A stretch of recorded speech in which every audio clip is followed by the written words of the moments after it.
বন্ধুরা, মরলে পরে বয়স কমে যায়।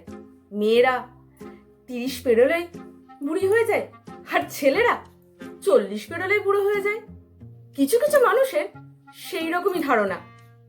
এই যে ধরুন, একটা ছেলে দেরি করে চাকরি পেয়েছে, তারপর সে অল্প অল্প অল্প করে টাকা জমিয়েছে, ঘর বাড়ি করছে, গাড়ি কিনছে, তারপর একটুখানি নিজের মতো করে ঘোরাঘুরি করে নিচ্ছে, বিয়েটা করবে।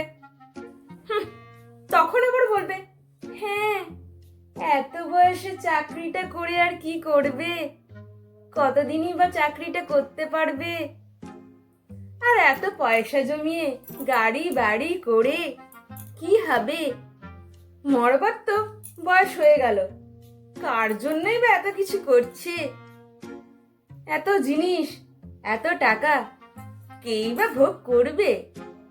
বলি, এটা আবার কি ধরনের কথা হলো? আর মেয়েদের 30-এর পরে একটু যদি স্টাইল করে, একটু সুন্দর জামা কাপড় পরে একটু ঘুরতে যায়, তখন কি বলবে? হ্যাঁ, দেখো না, বয়স যে হচ্ছে সেই দিকে কোনো খেয়ালই নেই, সাজগোজ, পোশাক আশাক দেখো, যেন মনে হচ্ছে কচি খুকি।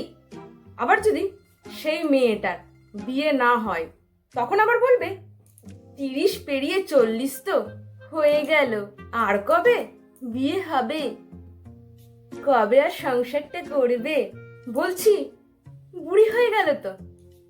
হ্যাঁ, এইগুলো আবার কি ধরনের কথাবার্তা? হ্যাঁ, কিন্তু হ্যাঁ, তুমি যদি ওই বয়সে মরে যাও, তখন আবার কি বলবে?